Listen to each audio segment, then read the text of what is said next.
I loved him for years. So many years. You couldn't take away a single one of those minis and still capture how long it felt. His mother, Mrs. Evans, once told me, mid-bite as I was demolishing a chicken leg she'd cooked, "You know, Lily, you should just be my goddaughter already." I nodded, grease glistening on my chin. I knew what she meant. It was a kind way of saying daughter-in-law wasn't likely on the cards. But things change. Right now, the backseat of my car overflows with crimson roses. Their scent thick and sweet. A stark contrast to the engine oil and fast food wrappers that used to perfume my life. Today, I'm on my way to be someone's bride. Ethan Evans' family was steeped in academia, teachers for 3 generations back. Quiet libraries and hushed intellectual debates were their norm. My family? Well, go back 3 generations. And you'd find a bit of everything.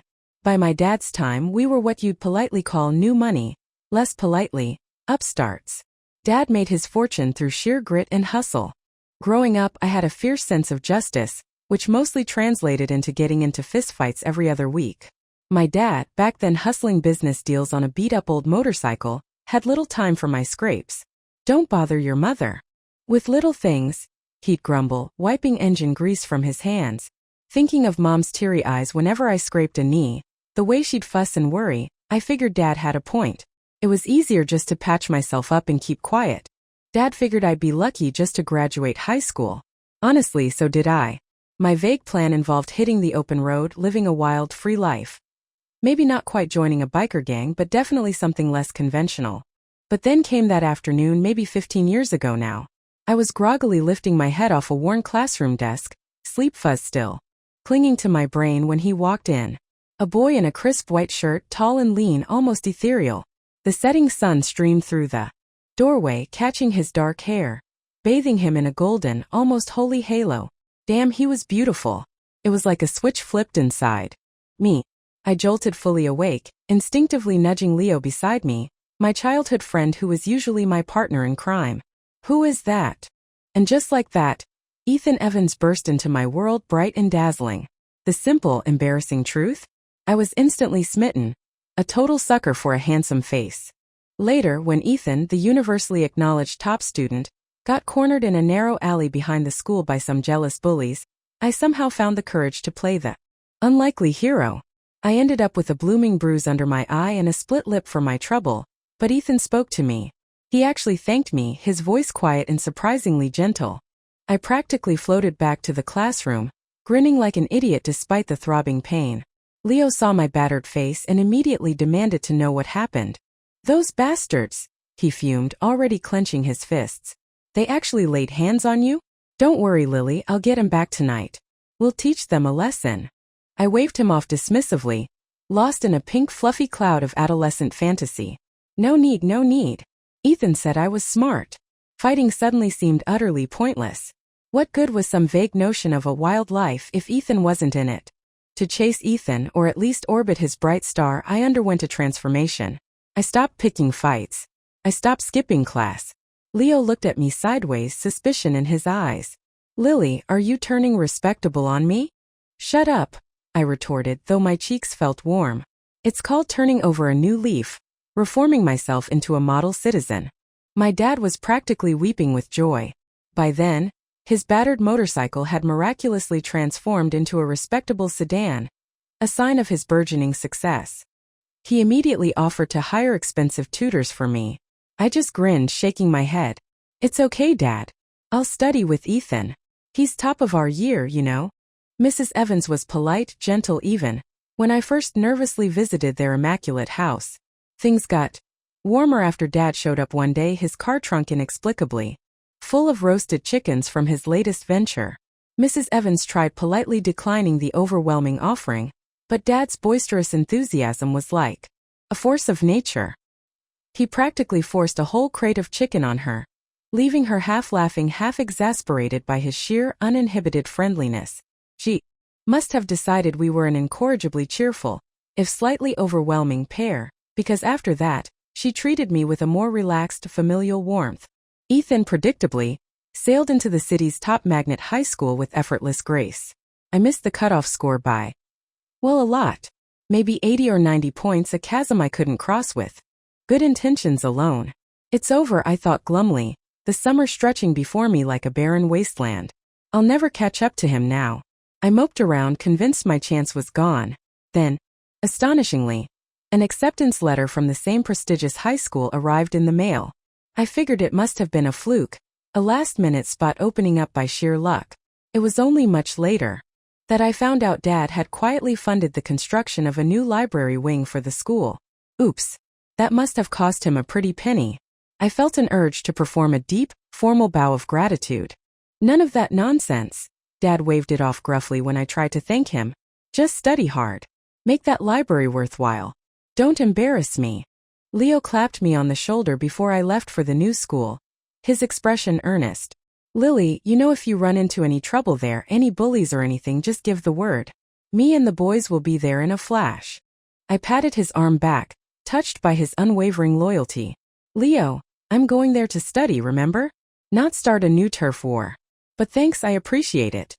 Just one summer break and Ethan seemed to have shot up another few inches. Still devastatingly handsome, still effortlessly acing every test. His desk drawer constantly overflowed with chocolates and confessions from admirers. He never seemed interested, politely declining or just ignoring them. He gave all the unwanted chocolates to me. Eventually I reached peak chocolate saturation. I couldn't stomach another piece. So, spotting a market opportunity, I set up a little stall outside the school gates after dismissal. $10 a box. Sold the entire lot surprisingly quickly. I used the profits to buy Ethan breakfast every morning for a month.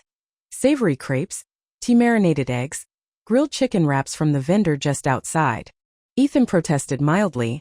My mom doesn't really like me eating street food. It's fine occasionally, I insisted breezily. He mumbled something about me spending my money on him.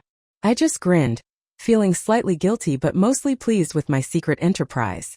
No expense at all.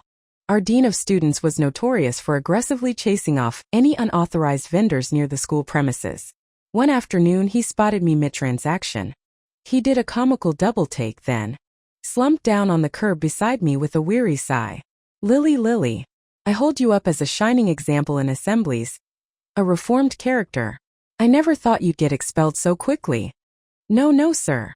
I stammered, hastily shoving the money into my pocket. I haven't been expelled. I'm doing great. This is just a little side hustle. The dean shot up like a rocket, his face turning purple. Get out of here. Now, before I write you up. He looked genuinely furious. And just like that, my promising entrepreneurial career was abruptly cut short. Ethan predictably soared into a university, one of the country's most prestigious institutions. I knew with crushing certainty that I couldn't follow him there. Even Dad's checkbook couldn't bridge that academic gap. A library wasn't going to cut it this time. I applied and got into a decent but decidedly less stellar university located in the same sprawling city. To celebrate my acceptance to any university, Dad threw a lavish 30-table banquet at the best hotel in our hometown. It felt ridiculously over the top, like I'd somehow gotten into Oxford or Harvard. You getting into any university is like Oxford or Harvard for our family, Dad declared proudly, beaming at the assembled guests, mostly his business contacts and our extended family. You've made me incredibly proud. Dad, are your standards really that low? I teased, feeling both embarrassed and touched. He waved a dismissive hand, already thinking ahead. Doesn't matter. Maybe I'll get an Oxford-level son-in-law out of this. Go on, make sure you invite that Evans boy. Dad's thinking was certainly direct. Ethan came to the banquet. He even brought a gift. A tasteful but decidedly platonic pink notebook. Over the years his gifts had followed a pattern notebooks, nice pens. Zero ambiguity, zero hint of romance. Well, I told myself, trying to find a silver lining, it's better than nothing. I meticulously planned to confess my long-held feelings to Ethan after the main festivities wound down. But just as I was psyching myself up, Dad dragged me off to another private room to greet Great-Aunt Mildred, a formidable matriarch I barely knew. She proceeded to hold my hand in a vice-like grip and praise my dubious academic achievements endlessly. By the time I managed to escape her clutches, Ethan was long gone. As I walked out of the hotel feeling deflated, I saw Leo sitting alone on the cool stone steps outside, watching the departing guests. He looked up and smiled at me, his eyes seeming to glitter with tiny shattered stars in the dim evening light. It was years later, much too late, that I found out he'd been quietly crying there after seeing me fawn over Ethan all night. That summer felt endless, stretching out hot and heavy. I kept trying to engineer chance encounters with Ethan, hoping to casually ask him to a movie. One sweltering afternoon, I put on a new floral sundress I'd bought specifically for this purpose and began strategically circling his apartment complex, trying desperately to look casual and not like a stalker. My legs were about to give out from the heat and the pointless circuits when he finally emerged from the building. In my excitement, I rushed forward, completely missed the small, almost invisible step down from the curb, and bam, I went sprawling, face planting right at his feet with a mortifying lack of grace. A group of elderly folks sitting on nearby benches chuckled audibly. Ethan, startled, reached out a hand to help me up. Is this it? I thought wildly, my heart hammering against my ribs. Are we finally going to have our cliched romantic comedy hand-holding moment? Just as my fingers were about to brush against his, a concerned grandma swooped in, hauling me unceremoniously to my feet. Oh dear, are you all right, child? That was quite a tumble. Seriously, Grandma? Your timing is impeccable. I mumbled my thanks, head hanging in shame. Ethan glanced down at my already grazed knee, disappeared for a moment into a nearby convenience store, and returned with a small pack of cartoon-themed bandages. He carefully knelt and applied one to the scrape. Always rushing headfirst into things, he murmured, a faint, almost imperceptible smile playing on his lips. It's not like I was going to run away, you know. My face flushed crimson, hotter than the afternoon sun. Once university started, I made it a habit to visit Ethan's sprawling, leafy campus so often it practically felt like my second home. His roommates initially started calling me Audrey, not after Audrey Hepburn, as I first hopefully thought, but after Sima Zhao referencing an old Chinese saying. Sima Zhao's intention is known to all passers-by. Basically, a not-so-subtle way of calling out my incredibly obvious crush. Guys, the name's Lily. I'd correct them, trying to sound breezy. Your friendly neighborhood Lily. Eventually, they did just start calling me Lily, which felt marginally less embarrassing. I don't know if there's a tangible academic food chain, but if there was, I felt firmly planted somewhere near the bottom, especially when surrounded by Ethan and his brilliant friends. It was undeniably depressing sometimes. My roommate, Vivian, a sharp-witted girl who quickly became my closest confidant, sighed dramatically one day over instant noodles. I really need to meet this legendary Ethan Evans. This paragon who has someone as generally awesome as you chasing after him so relentlessly. Vivian was great. A real character. When Dad dropped me off at the dormitory at the start of the first term, he wasn't driving his usual trusty little Jeep. Instead, he pulled up in something much bigger, sleeker, and ridiculously expensive-looking new car. I asked casually, wrestling my oversized suitcase out of the trunk. Dad chuckled, avoiding my eyes. Rented. Soon, whispers began circulating around the dorm that my family owned diamond mines, or perhaps controlled a small nation's oil reserves. I was genuinely confused. It's the car your dad dropped you off in, Vivian explained patiently, as if to a small child. Someone saw it. It screamed filthy rich. But he said he rented it, I protested. Probably thought it would be easier for hauling luggage? Honestly, I didn't know much about cars, but Dad's old Jeep seemed far more practical for hauling my mountain of stuff. Vivian massaged her temples, looking pained.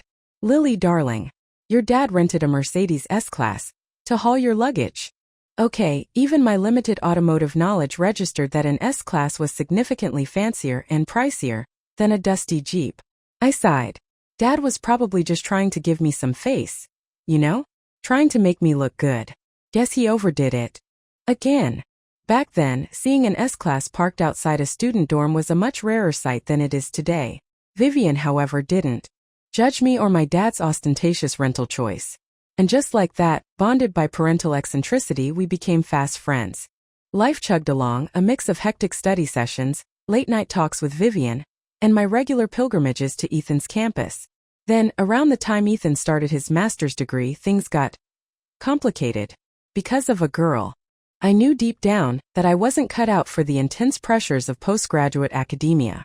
I found a decent entry-level job right after graduation, harboring modest ambitions of maybe becoming assistant manager Lily within 10 years or so. Ethan naturally dove headfirst into his research, while I navigated the complexities of office politics and client deadlines. We were both busy, our paths diverging. When I did manage to visit him on campus, I started noticing her more often. A girl named Claire with long dark, flowing hair, a quiet demeanor, and an air of subtle grace. She'd usually just offer me a polite, distant nod before turning back to her intense discussion with Ethan. At first I saw her only occasionally, then it felt like she was there 8 times out of 10 whenever I visited. They'd be engrossed in conversations filled with jargon I barely understood, complex theories, research, papers, academic conferences. Sitting there, feeling like an uncultured bumpkin, became increasingly awkward. My mobile game scores improved dramatically during those visits, as I desperately sought refuge in virtual worlds. I confessed my anxieties to Vivian over cheap takeout one evening. What do I do, Viv? I can't help feeling like Ethan and that girl, Claire. They just seem like a much better match. Vivian didn't even look up from meticulously separating the peas in her fried rice. Lily, don't you dare sell yourself short. You're brilliant in your own way. I know, I mumbled, picking at a loose thread on my sleeve. But I'm an academic failure compared to them. It's hard keeping up when everyone around you is quoting philosophers I've never heard of. Ethan won't be locked away in an ivory tower forever, Vivian countered pragmatically. And you have way more real-world experience, dealing with actual people and problems. That counts for a lot. Her pep talk boosted my spirits, temporarily at least. Then came Christmas. I decided to brave the potential awkwardness and invite Ethan out for festive hot pot, my treat. On the way to meet him, I impulsively bought a silly bright green Christmas tree hat from a street vendor, complete with a fluffy pom-pom on top. Maybe the aggressively green hat was a bad omen. At the campus gate I saw Ethan waiting, handsome as ever in a simple white hoodie, a sleek black coat draped casually over his arm. Standing beside him, radiating cheerful holiday spirit, was Claire. She wore a similar white top paired with a festive plaid skirt, and perched jauntily on her head were large sparkly reindeer antlers. They looked perfect together, like a Christmas card illustration. They were chatting animatedly about something, and Claire laughed, reaching up naturally to adjust the hood of Ethan's sweatshirt. It was a small, seemingly unconscious gesture, but it felt incredibly intimate. Picturesque, really. I froze a few feet away, the ridiculous green hat suddenly feeling heavy and foolish on my head. Ethan looked up, saw me, and walked over, a slight smile touching his lips. He reached out and playfully flicked the pom-pom on my hat. Lily. Claire joined him, her smile bright and seemingly genuine. Lily. We were just saying we should all hang out. I haven't been in the city that long. And you two are pretty much the only people I really know. Great idea. Come on, my treat. I forced a smile, trying to project confidence I didn't feel. I had a job now, paying was the least I could do. Claire laughed lightly, a musical sound. Actually, Ethan just got his big scholarship payment. Let him pay. Her tone was easy, familiar, implying a shared knowledge I wasn't privy to. Ethan simply nodded in agreement. That absolute bastard. Leo came back from his stint overseas looking more polished but still fundamentally Leo. He threw a raucous welcome back party at a trendy bar tucked away on a backstreet. I brought Vivian along, figuring she could use a night out. The place was already packed and buzzing when we arrived. When Leo spotted me squeezing through the crowd, he grinned, showing off those familiar pearly whites, and threw his arms open wide. My girl Lily's here. Gimme a hug. He gave my shoulders a quick, light squeeze before letting go. Years away hadn't changed his core style, still favoring that short buzz cut and crisp white shirts, though now a thin silver chain glinted subtly at his neck. He looked sharp, more mature.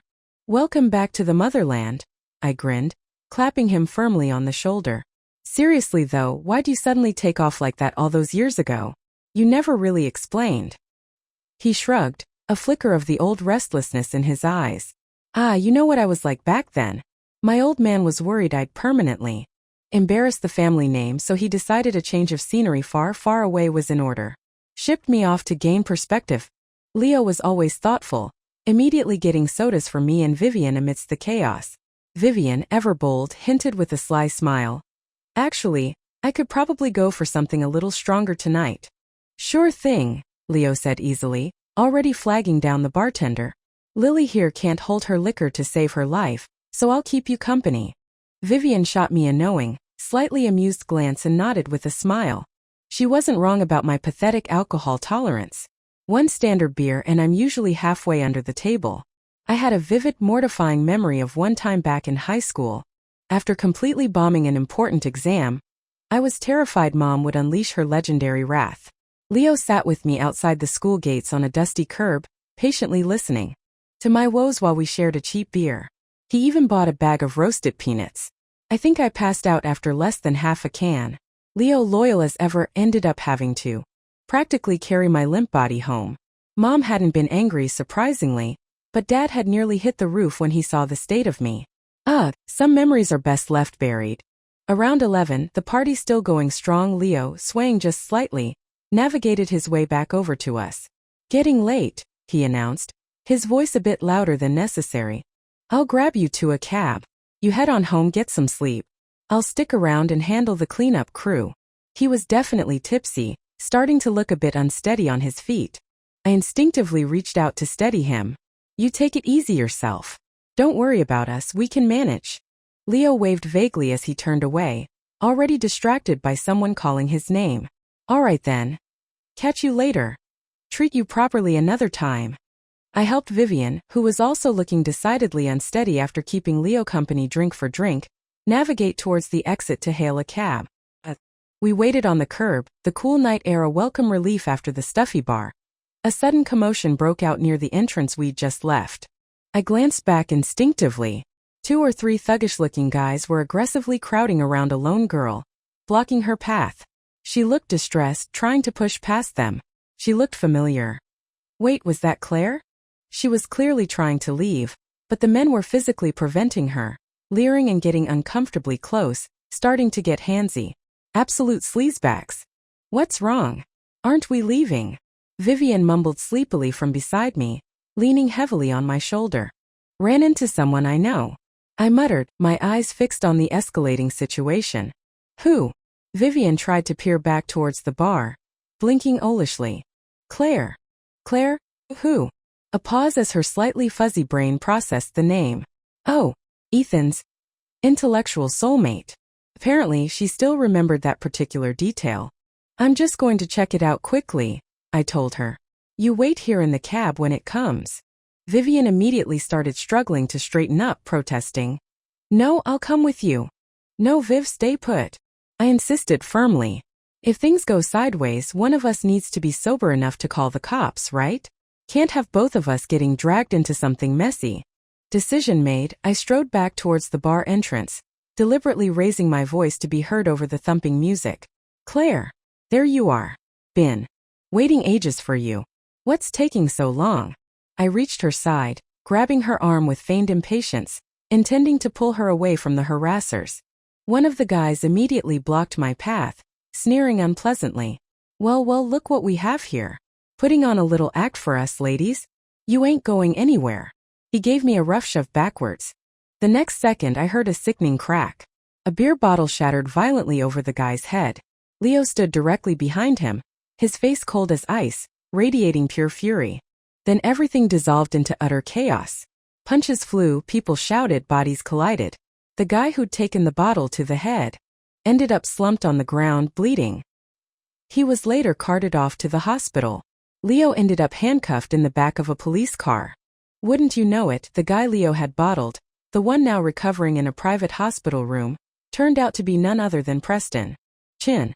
Spoiled, arrogant son of Mr. Chan, the CEO of a major corporation my company was desperately trying to land as a client. Fantastic. Dealing with the potential fallout at work wasn't the biggest problem. Worst case scenario, I just quit my job. The real immediate issue was that the little bastard Preston was threatening to press serious assault charges against Leo. So, armed with an assortment of expensive fruit baskets and conciliatory gifts, I trudged to the hospital to offer groveling apologies on Leo's behalf.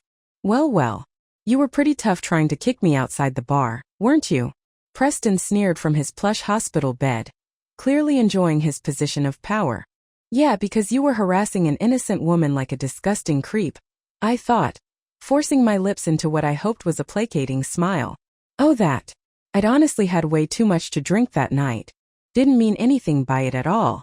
I'm here today to sincerely apologize for everything. Just sign the damn waiver agreeing not to press charges, you entitled twit," and I'll do almost anything.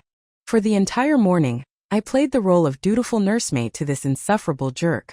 Pouring his tea, fetching him water, painstakingly peeling apples, slicing bananas into perfect bite-sized pieces. He wanted milk. I carefully inserted the straw for him. He needed to use the restroom. I stood guard dutifully outside the door like a personal bodyguard. Look, I see you're really trying, he finally drawled, looking unbearably smug. All right, tell you what. You get Claire to come visit me. If she comes, I'll sign the papers. That absolute pig. He was still thinking about Claire after all this. I had a sudden violent urge to smack him over the head with the thickest law book I could find. What a complete piece of work. I went back to the hospital for 3 excruciatingly long days in a row. He wouldn't budge. I was losing my mind. Look, Preston, I pleaded, trying a different tack. Anything but getting Claire here. Name something else. Nope. I only want Claire. Was harassing women some kind of incurable addiction for him? I tried reasoning with him patiently, swallowing my bile.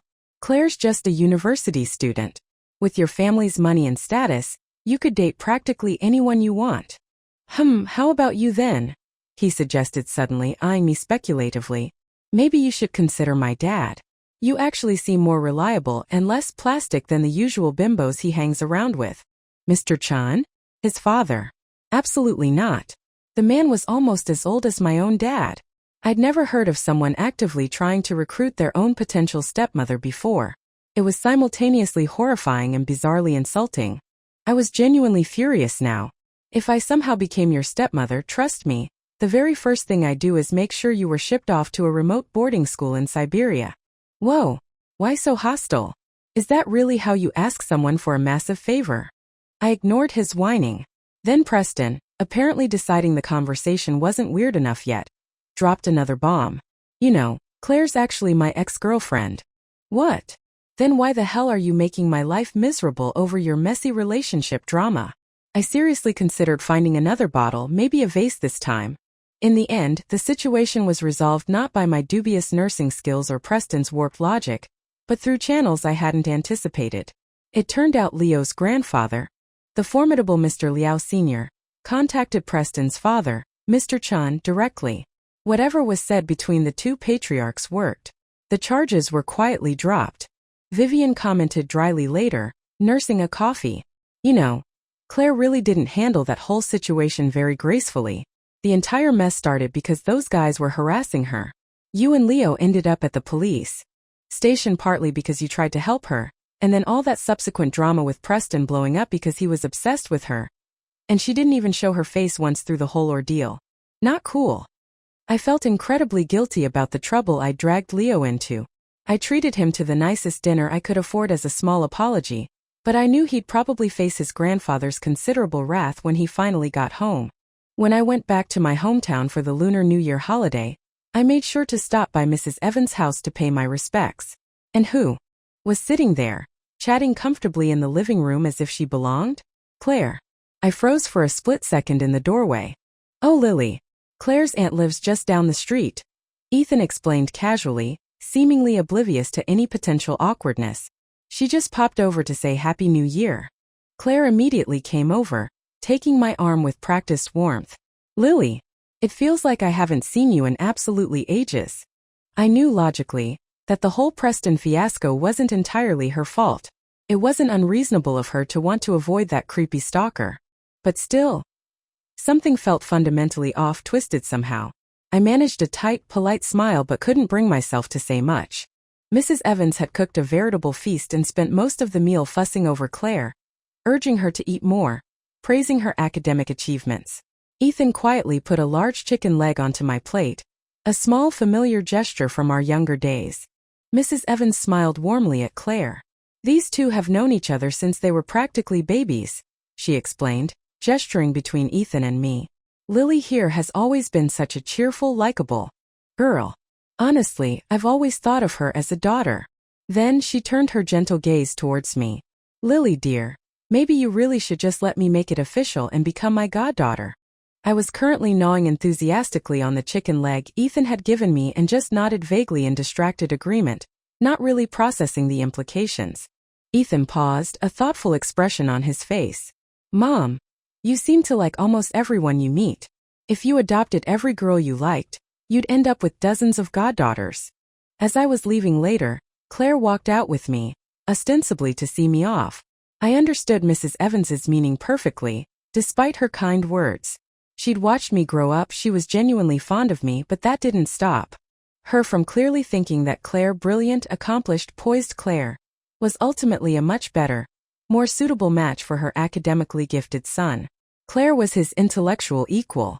Claire fit the image. Lily. Claire began, her voice soft. I looked at her, meeting her gaze directly. She couldn't possibly be unaware of my deeply entrenched feelings for Ethan. I hadn't exactly been subtle over the years. Yet here she was, effortlessly charming his mother, staking her claim. She must have calculated, quite shrewdly, that when presented side by side to the discerning elders, she held the winning hand. We're going different ways, I said curtly, my voice flat. Goodbye, Claire. It wasn't long after that New Year gathering that Ethan went abroad for further postgraduate studies, pursuing advanced research opportunities. Word quickly filtered back through the grapevine. Claire had gone with him. 2 years later, I quit my job in the bustling metropolis of his city and moved back to my quieter hometown. My dad had recently had a serious scare with high blood pressure, landing him in the hospital. For a short stint, Mom confided in me. Honestly, Lily, if you come back home, maybe he won't dare drink so much baijiu with his buddies. He's actually a little scared of you telling him off. Dad was visibly thrilled to have me back under his roof, fussing over me constantly. He immediately announced, with grand enthusiasm, that he was going to buy me a huge, luxurious penthouse apartment as a belated graduation gift and early dowry. He apparently had the money all saved up and ready to go. But then, just days later, a supposedly unmissable investment opportunity came up, pitched by one of his shadier associates, and poof, the penthouse fund vanished into the ether of speculative ventures. Again, penthouse or no penthouse, seeing Dad healthy and genuinely happy to have me home was what truly mattered. Leo started dropping by for dinner now and then, fitting seamlessly back into our family routine. He'd matured noticeably over the past few years. The sharp, sometimes abrasive edges he used to have seemed smoother now, replaced by a quieter, more contained confidence. He still had that same easy grin though. Vivian, my ever-reliable source of information and gossip, called me one evening. Hey, just thought you should know. Heard through the academic grapevine, Ethan and Claire are officially, properly together now. I was actually just getting ready to meet Leo for a casual weeknight dinner when she called. Honestly, the news wasn't exactly a shock. Sometime before, I'd stumbled across an academic paper Ethan had published online.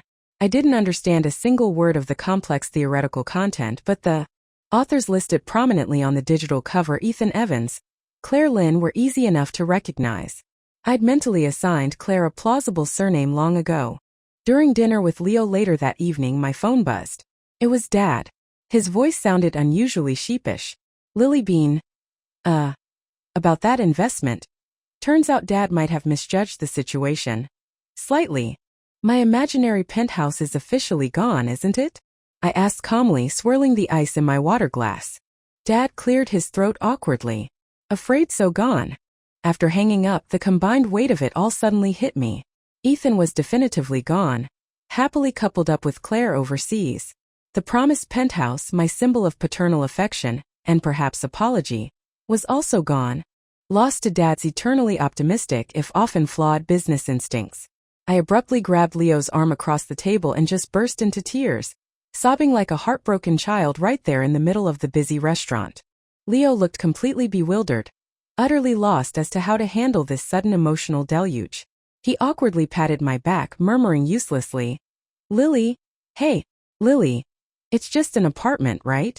It's not worth this. Through my choked sobs and gasps for air, I tried to explain, but the words wouldn't come out coherently. I cried so hard I felt weak and dizzy. Suddenly, a ridiculously trivial memory surfaced from the depths of my grief-stricken brain. That time back in middle school, during a boring break, I was chatting with some other girls about car logos. I suddenly couldn't, for the life of me, remember the name of the car brand with the little silver lion standing up on its hind legs as the emblem. You know, the little lion. Standing up. I gestured wildly, frustrated by my mental block. The one. you see on the road all the time. Everyone just looked blankly at me. Ethan, sitting nearby diligently working through practice exam questions, said coolly, without even looking up, Peugeot. What? I turned startled. The car. It's a Peugeot. Dongfeng Peugeot usually. Later, for years afterwards, whenever I saw a Peugeot on the street, I'd invariably remember Ethan's calm, almost indifferent expression as he'd effortlessly supplied the answer.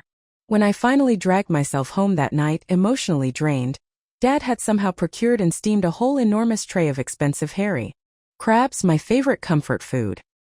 He rubbed his hands together nervously, trying to gauge my mood. Lily bean look. Crabs. Eat up, eat up. Wow. Can we actually still afford fancy hairy crabs? I asked, genuinely surprised. I'd half expected to find us back in our pre-fortune days counting pennies. After methodically demolishing a significant portion of the crab feast, feeling slightly more human, I looked at Dad, whose face was etched with worry. Dad, it's okay. Really. Don't worry about the penthouse. When I finally make it big, I promise I'll buy you a penthouse, okay? Let's just agree not to talk about this particular failed investment ever again. Every time I think about it, it makes my stomach twist. The penthouse dream was officially over. And somehow finally so was the long-cherished, ultimately futile dream of Ethan. Leo became an even more frequent visitor after that, often stopping by just to drink tea and play long strategic games of Chinese chess with Dad. Seemed like a strangely sedate, almost old-fashioned pastime for the energetic, buzz-cut guy I remembered from our youth, further reinforcing my theory that he possessed some kind of split personality. Dad, however, thoroughly enjoyed Leo's company and their quiet competitions. He genuinely seemed to hit it off with Leo on a level I hadn't anticipated. Every time Leo came over, Mom would insist on cooking up a multi-course. Storm despite Leo's protests. Really, Auntie, just cook whatever you normally eat. Please don't go to any extra trouble just for me. He'd insist politely. Dad would just beam proprietorially from his armchair. Sometimes Leo would get completely swamped with work. His career seemed to be taking off, and disappear for weeks at a time.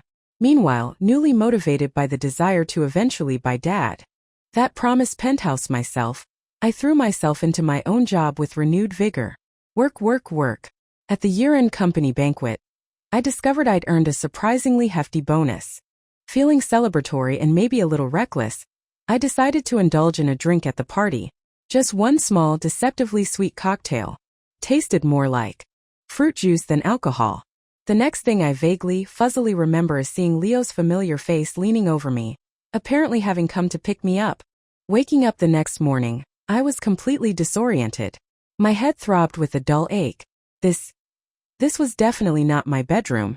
It was a large, impersonal hotel room. A king-sized bed.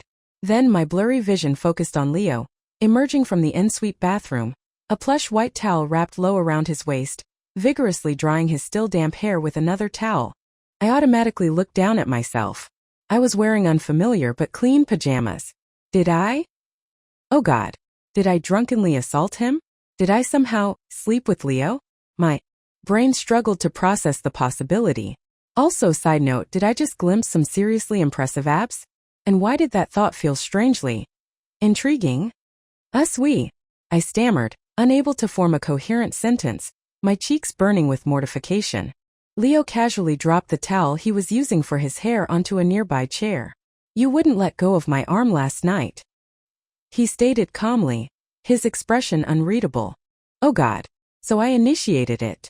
This was unthinkable. And then, he continued, his voice matter of fact, you threw up all over my shirt. He paused, perhaps enjoying my horrified expression. Don't worry, I changed your pajamas for you. Eyes closed, he added quickly, maybe sensing my rising panic. And then you kept trying to, touch my waist. Okay. Stop talking. Please just stop talking. I squeezed my eyes shut tight, wishing the floor would swallow me whole. I want to disappear. My head throbbed violently. How on earth was I going to explain staying out all night to Dad and Mom? They'd kill me. Relax, Leo said calmly, already pulling on a clean shirt he must have had with him. I already called your dad this morning. Told him the company party ran ridiculously late, and you ended up crashing at a female colleague's place nearby. Right. Good. Excellent crisis management.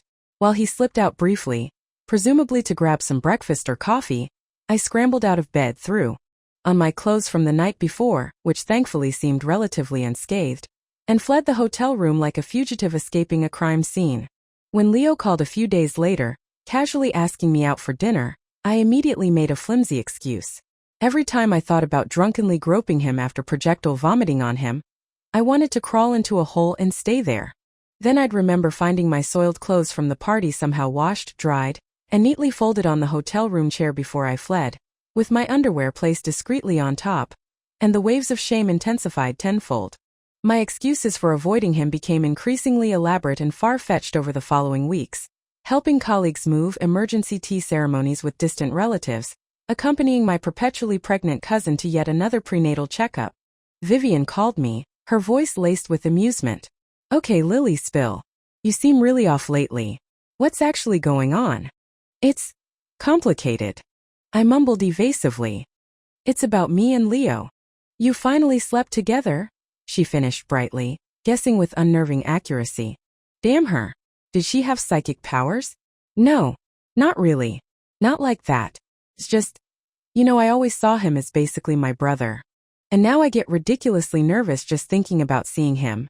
Honestly, Viv, I've been actively dodging him for over a month now.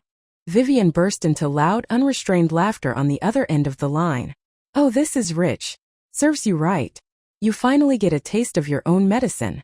Ha ha ha. Ha ha ha." Leaving work late one evening, the friendly receptionist buzzed my desk phone. "Hey Lily, just letting you know. There's a seriously handsome guy waiting for you out front. Tall. Looks like a model." My stomach lurched. I cautiously peeked out the nearest window, saw Leo leaning casually against the building wall, looking impossibly cool and patient, and promptly executed a strategic retreat via the back door.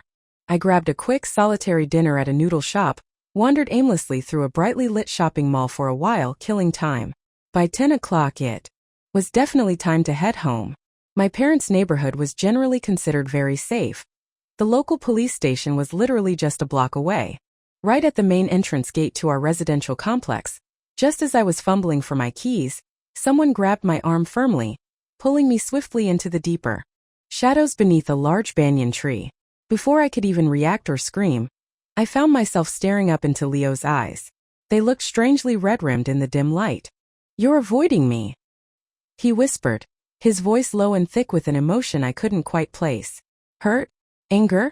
He sounded heartbroken. A sharp pang of guilt shot through me. I didn't mean." Before I could finish my stammered explanation, he lowered his head, his face moving closer and closer, until his lips met mine. It was hesitant at first, then deepened. There was a faint, lingering taste of alcohol on his breath, but mostly just Leo. My mind went completely blank, a tingling electric sensation spreading through my entire body, rooting me to the spot. When the kiss finally ended, I swear he lingered for a second, nibbling gently at my lower lip, almost like an affectionate puppy. He rested his forehead against mine, our breath mingling in the cool night air. A soft, slow smile spread across his face. "Come on," he murmured, his voice husky. "I'll walk you home properly." No need," I stammered, still flustered and reeling from the unexpected intensity of the kiss. We're already here. At the gate." Leo just chuckled softly and ruffled my hair playfully. "You goofball," he said, his eyes warm. "Lily, just so we're clear. Starting today, right now, I'm your man." I somehow stumbled into my apartment in a complete daze, my lips still tingling. As I drifted off to sleep much later, one coherent thought managed to penetrate the fog in my brain. Well, guess Leo and I definitely aren't just buddies anymore. The next day was Saturday. I woke up late to the surprising sound of someone already busy in the kitchen. It was Dad, humming cheerfully off-key. "Dad." I wandered into the kitchen doorway, munching on an apple. "It's only 10 o'clock. Are you making lunch already?" Dad continued chopping vegetables with enthusiastic, if slightly uneven, precision, ignoring my question. I retreated to the living room and curled up on the sofa to watch some mindless TV drama. About one episode later, there was a firm knock at the front door. I padded over in my slippers to open it. There stood Leo, loaded down with shopping bags from expensive-looking department stores, dressed sharply in a new shirt, looking almost like a groom. I glanced nervously back towards the kitchen, where Dad was still humming, and whispered urgently, "Leo, what are you doing here? What's all this?" "Here to officially meet my future father-in-law." He grinned, his eyes sparkling with amusement. "Now be good, help me carry some of this." Was he already this deep into the role? Father-in-law? My cheeks flushed hotly as I awkwardly took a large beribboned cardboard box from him. "Careful, that one's heavy," he cautioned. "Maybe take the smaller gift bag instead." "It's literally 2 steps from the door to the sofa, Leo. I think I can manage," I muttered, remembering all the heavy water cooler jugs I routinely changed at the office without assistance. After Leo came inside, my own familiar living room suddenly felt alien and strangely charged. I couldn't seem to sit comfortably on the sofa. Leo kept leaning in close, trying to whisper things to me, making me incredibly nervous about Dad walking in and seeing us. I felt flustered and self-conscious. The third time he leaned in conspiratorially, I instinctively, playfully pushed him away with my foot, just wanting some space. "Oof. Lily." Leo suddenly doubled over slightly, clutching his side. "Oh my God. Let me see. Where did I kick you?" I panicked, scrambling towards him. I hadn't pushed him hard at all. We ended up wrestling awkwardly by the sofa, me trying frantically to see if I'd actually hurt him, him laughing and playfully resisting my attempts. In a moment of frustrated impulse, I leaned in quickly and planted a loud, smacking kiss on his cheek. He froze in surprise, momentarily loosening his grip on his supposedly injured side. I seized the chance to try and lift his shirt to check for bruises, just as Dad cleared his throat loudly and pointedly from the hallway behind us. Dad coughed again, a theatrical, drawn-out sound, before turning deliberately back towards the kitchen. "Lily Bean," he called over his shoulder, his voice carefully neutral. "Come give your old man a hand in here for a minute." I shuffled guiltily towards the kitchen, acutely aware of Leo chuckling softly behind me. "Dad. Look, it's really not what you think," I began, trying to explain the bizarre scene he'd just witnessed. Dad ignored me, instead taking out his aggression on an innocent cucumber, chopping it with ferocious intensity. Slam, slam, slam. Maybe he was genuinely grumpy about his precious little cabbage being stolen by a neighborhood pig? It's a common, if slightly crude, Chinese metaphor for a father losing his daughter to a suitor. Dad then proceeded to violently smash a couple of cloves of garlic with the side of his cleaver. "Leo's a good kid," he said finally, his voice gruff but without any real anger. "And frankly, you two aren't getting any younger. It's probably time you settled down." He paused, wiping his hands on a towel. "You know, that time you stayed out all night after the party, it was Leo who called me first thing in the morning to make sure I knew you were safe." "No, Dad, please let me explain. I was drunk. Nothing substantial actually happened. It was all very innocent, despite appearances." My silent protests went unheard. By lunchtime, Mom was back from her enthusiastic square dancing session in the local park, flushed and energetic. She immediately enveloped Leo in a warm hug, chatting animatedly. "Leo, we haven't seen you around much lately. Auntie missed you." Dad grumbled good-naturedly from his armchair nearby. "Well, you'll probably be seeing a lot more of him from now on." Leo smoothly deflected the attention, placing a perfectly cooked piece of braised pork knuckle onto Mom's plate. "Auntie, I missed you too. Actually, I brought you a little something, a new skincare. Said I heard was good. And Uncle," he turned to Dad, presenting a beautifully crafted wooden box. "I had a rosewood chess set custom made for you. Thought you might like to try it out later." "Right. Okay then." My presence in this happy family scene was clearly entirely redundant. They were charmed. On my 33rd birthday, Leo presented me not with cake or flowers, but with a single shiny set of keys attached to a simple leather fob. "He wants me to move in with him?" I thought, slightly panicked. "But we're not even officially engaged yet. Isn't that moving a bit fast? What will Mom and Dad say?"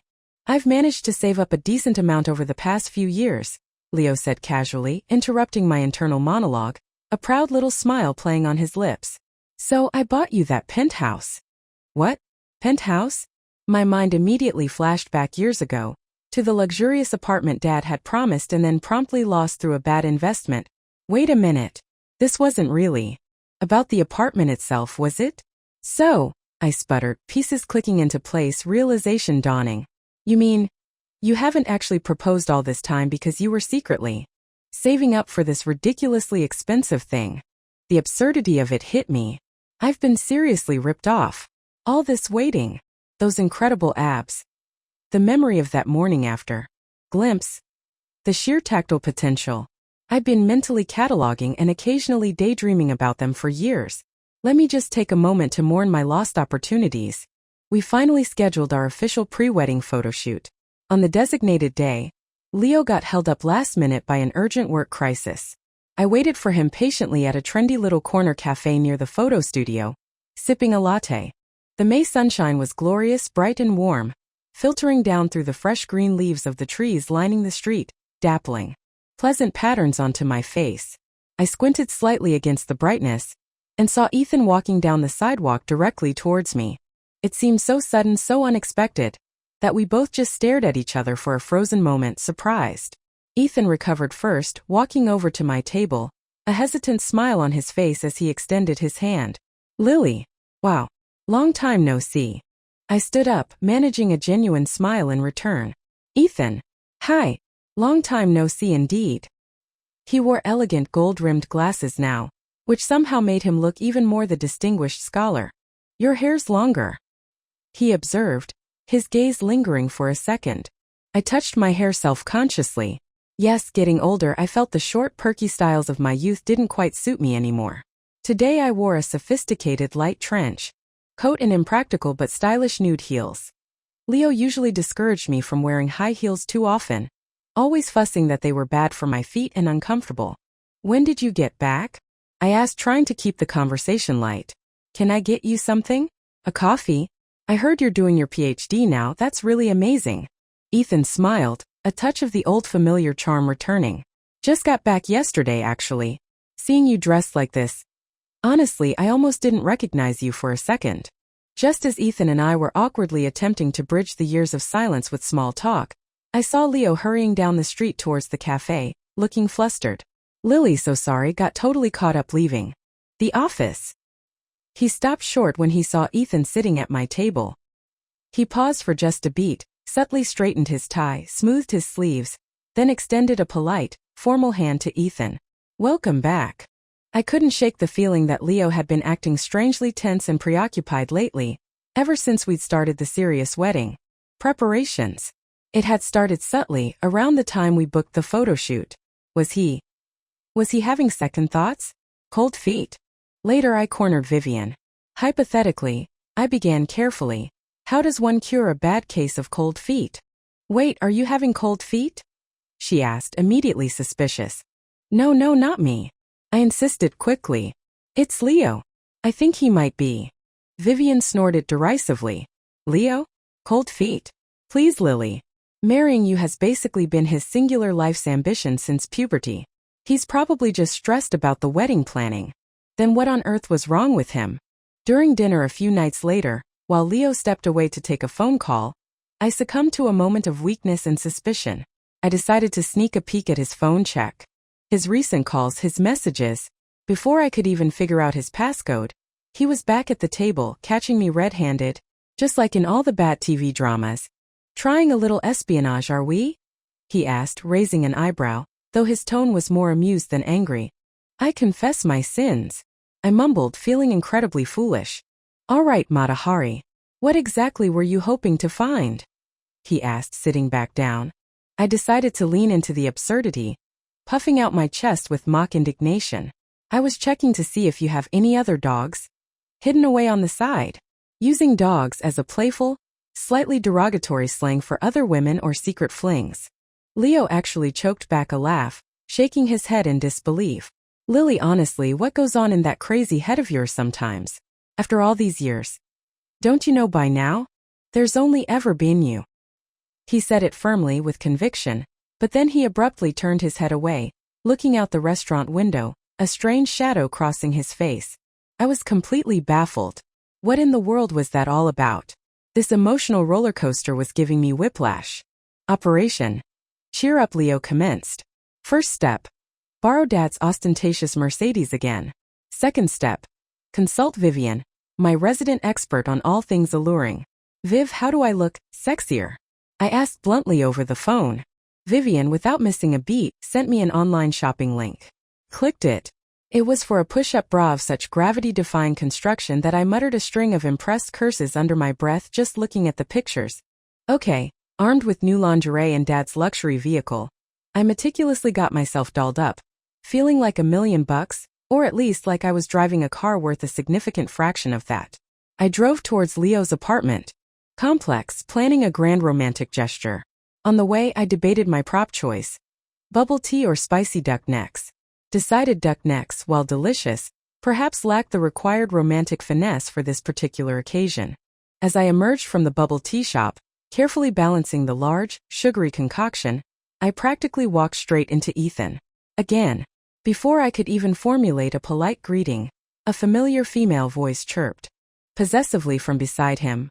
Honestly, Ethan, you didn't even bother to put on a jacket before getting out of the car. Oh, is this Lily? Hi. We haven't seen each other properly in years. It was Claire clinging to his arm. I offered a polite, non-committal nod in her general direction. Ethan glanced quickly at his expensive-looking watch.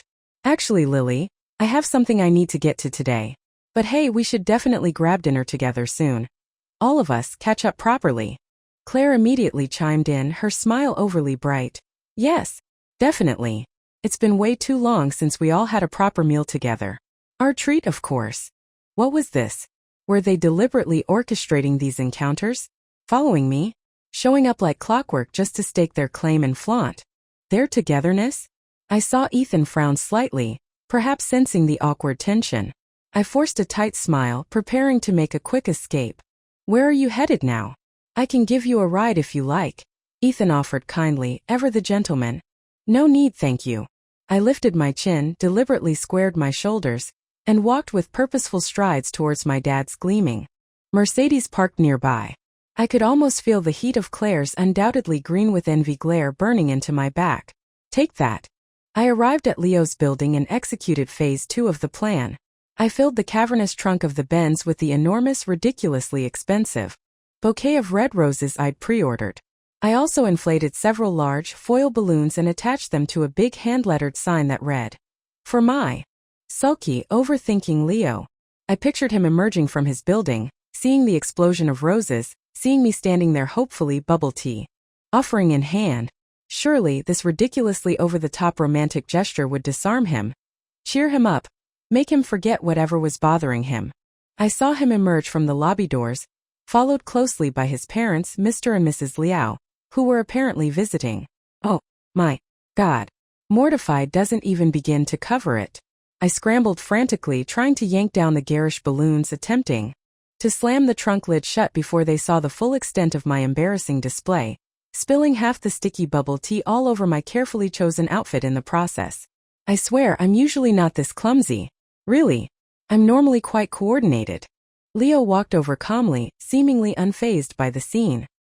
He took a tissue from his pocket, gently wiped the spilled bubble tea from my hand and then told his parents without batting an eyelid, "Why don't you and Mom head back up first? I'll be right there." Mr. Liao, a man of few words, simply nodded. Mrs. Liao, bless her heart, just smiled kindly at me, though her eyes held a hint of amusement. I wanted the ground to open up and swallow me whole. "Uncle, Auntie, goodbye," I mumbled, cheeks flaming, while that stupid, brightly colored balloon sign floated mockingly above the half-closed trunk. "Okay," Leo said, turning back to me after his parents had disappeared inside. He gestured vaguely at the chaotic scene. "What exactly was all this?" "I was trying to cheer you up," I mumbled miserably, burying my face in my hands. How could I possibly ever face his parents again after this? "Hey," Leo pulled me into a hug, his shoulders shaking slightly with suppressed laughter. "It's okay, you goofball. It's sweet." I never ever expected to cross paths with Preston Chun, the spoiled hospital brat, ever again. It really seemed like all the ghosts from my past were converging lately, queuing up for encore appearances. But this time the tables were deliciously turned. I was now the client. I held the power. I was the Jiafang, the party with the upper hand in the business negotiation. Payback time for all that humiliating tea pouring and apple peeling servitude finally arrived. Preston, looking slightly less arrogant but still fundamentally Preston, sighed dramatically as he entered the meeting room. Well, well. How the wheel of fortune turns. He then executed a surprisingly formal, full 90-degree bow in my direction. Sister Lily, he said, his tone dripping with false sincerity. I was truly wrong back then. Please accept my deepest apologies. Who's your sister now? Conveniently forgotten about crying and whining, demanding Claire's presence, have we? Trying to buddy up during a contract negotiation? Not gonna work, pal. Especially given our less than pleasant history. I leaned back in my chair, allowing myself a small, confident smile. Your proposed budget, I stated coolly, is exactly 1 percentage point too high. I'd done my homework, reviewed their proposal meticulously, run the numbers. There was definitely room to negotiate that much margin out of their quote. Preston grimaced, looked genuinely pained for a moment, probably at the thought of reduced profits. But then, after a brief internal struggle, he agreed. With a sigh. Said he'd completely turned over a new leaf since our last encounter and asked, hopefully, if we could perhaps let bygones be bygones? I considered it for a moment. I knew via Leo that Preston had apparently sought Leo out after getting out of the hospital, and the two of them had actually ended up having drinks together and somehow patching things up man to man.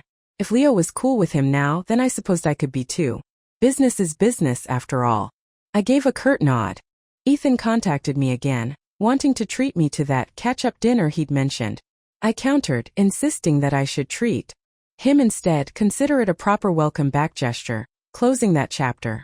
Surprisingly, Claire wasn't with him this time. Ethan drove a Peugeot.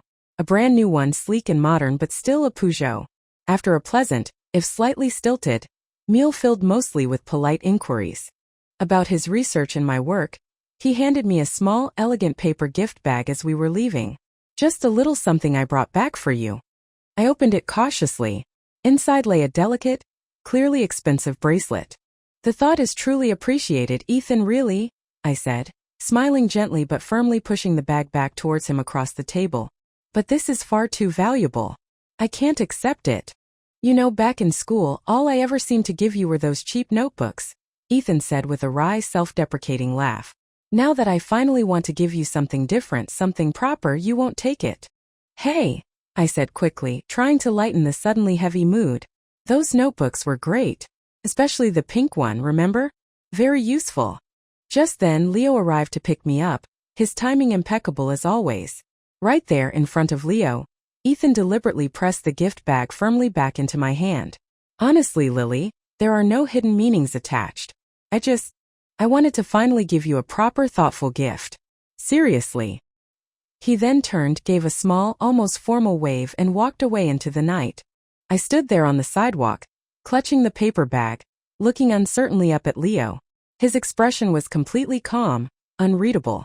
I reached out, tentatively, and took his hand. Leo simply squeezed it gently and patted my hand reassuringly. Relax, he murmured softly. I'm not that petty or insecure.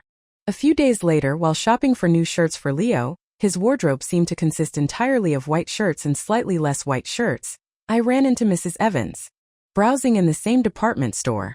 She hesitated for a moment when she saw me, then approached, her expression clouded with something that looked like regret. Lily dear, she began, her voice low and earnest. About back then. I just wanted to say, I'm sorry. I knew deep down how much you cared for Ethan. And I. She trailed off, looking genuinely pained. It was all ancient history now. Water long since under the bridge. Please, Mrs. Evans, I said gently. It's all in the past. Let's not dwell on it. Mrs. Evans sighed deeply, a sound heavy with unspoken thoughts.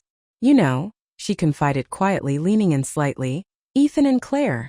They didn't actually work out in the end. They broke up shortly after coming back. Claire actually came to me afterwards, crying her eyes out about it. Life, I reflected, is certainly unpredictable, full of strange twists and unexpected turns.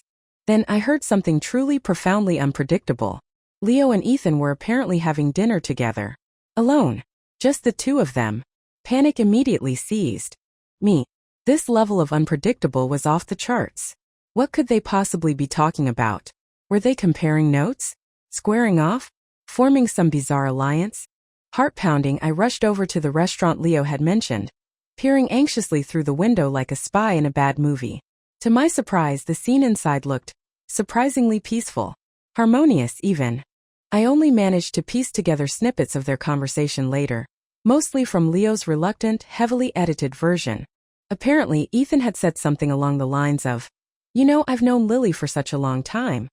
So long that I think I just took her presence completely for granted. She was always just there, familiar. I never realized, until it was too late, how extraordinary she actually was." And Leo, never one to be outdone, apparently countered coolly, "I've known her even longer than you have. And believe me, she was never just ordinary to me. From the very beginning, she was always my one and only, completely unique." Then Leo apparently delivered the emotional coup de grace. "Remember that summer, maybe 15 years ago? When she used to wait for you outside your apartment building, hoping to accidentally run into you. However long she waited there for you in the heat, I was watching her from my own window across the street for just as long. And back then all I could think was, she likes him. She chose him. So I had to respect that choice, even if it broke my own heart. This guy, pulling the secretly pining from afar, heartbroken but noble card all these years later." I blinked back sudden unexpected tears, then blinked again, crouching down slightly by the restaurant door, feeling an overwhelming wave of emotion wash over me, finally letting the tears fall freely. Thank you, Ethan Evans. Thank you for inadvertently making me strive to become a better, stronger version of myself all those years ago. But my life, my future, stretched long and bright ahead of me. And for the rest of it, all I wanted, all I truly needed, was to be Leo Liao's one and only. His unique, extraordinary Lily. Epilogue. After Leo and I finally got married in a wonderfully chaotic ceremony filled with laughter and happy tears, and maybe a minor incident involving Dad trying to outdrink Mr. Liao Sr., Ethan, who hadn't posted anything on his social media feed in literal ages, suddenly pinned Eason Chan's melancholic song, 10 years, to the very top of his profile. Leo, peering over my shoulder at my phone screen later that night, commented with deadpan seriousness, he really should have picked Liang Liang instead. Liang Liang, meaning cool cool, is a song often associated with something being over or game over. I just smiled, reaching out to trace idle patterns on his bare abdomen, feeling utterly content. I murmured absently, already distracted. That, predictably, led to other much more interesting things. Later, lost in the warm, hazy aftermath, Leo murmured possessively against my skin, his voice husky. "That bracelet Ethan gave you. Put it away somewhere safe. And don't ever wear it." I nodded dreamily, snuggling closer. "You," I whispered, pressing a kiss to his collarbone, "have world-class abs. Whatever you say goes."